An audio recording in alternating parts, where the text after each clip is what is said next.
Hey, good morning, church family. Welcome back to the Ride In. It's Thursday morning, July the 10th.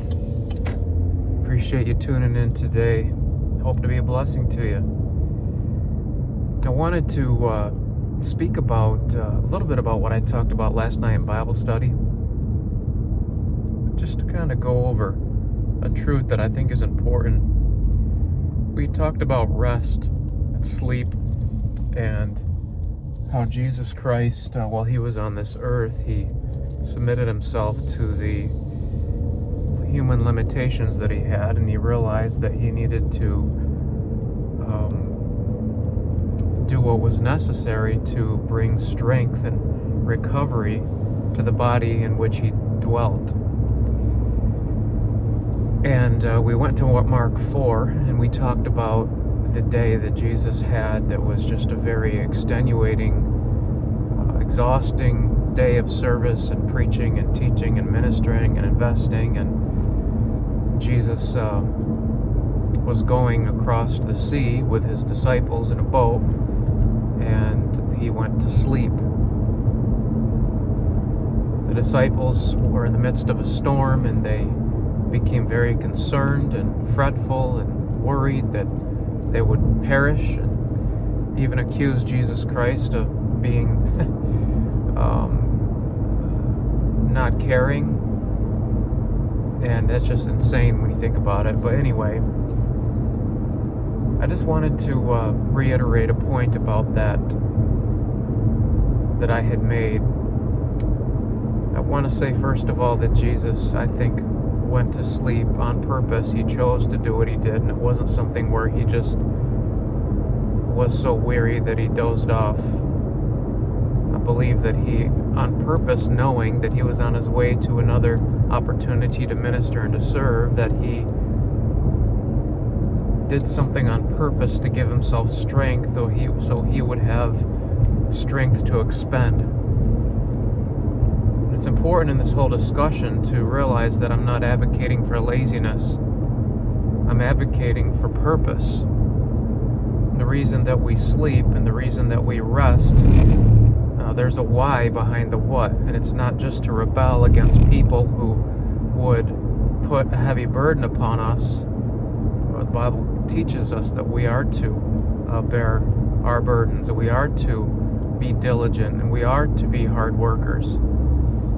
But he's given us this gift, this acknowledgement that we have limits, we have boundaries to live within, and often we disregard those, and we do not live on purpose, and we will often go until we can't go anymore, and we end up in the long term having less to offer than if we would, with consistency, acknowledge the limitations of our bodies, the temple, and get the rest and strength that we need so that we can serve God with all of our strength.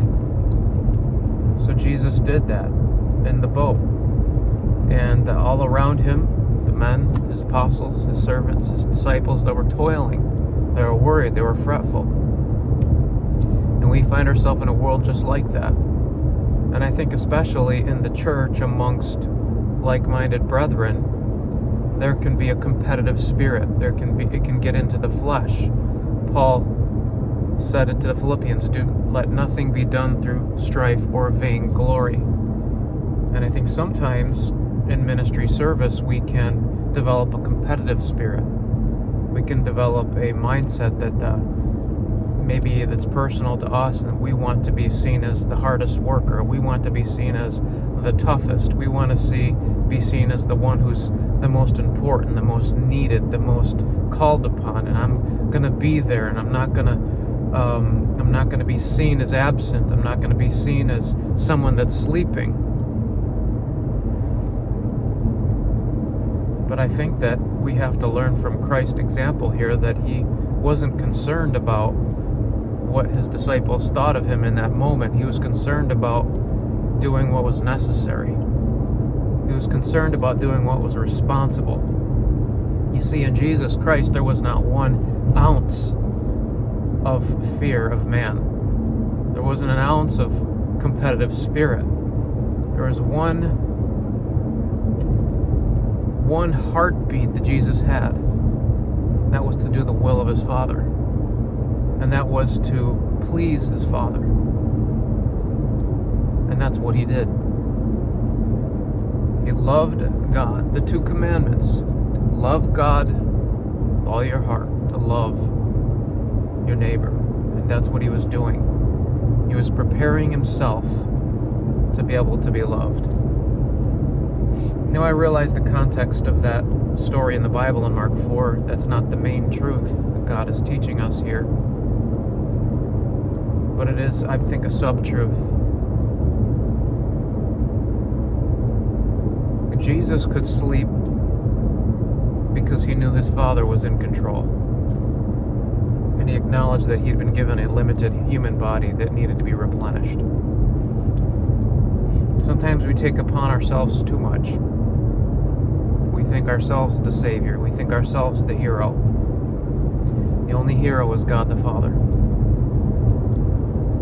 He is the one that we live to tell people about. And so, let us be mindful of that. We talked about Psalm 121. He that keepeth Israel shall neither slumber nor sleep. God never sleeps. Therefore, you and I can. You can rest at night. You can let it go. Because God's got this. God's got this. He didn't make you to be God. He didn't make you to be the judge of the universe. You're going to live, and you're going to be forgotten.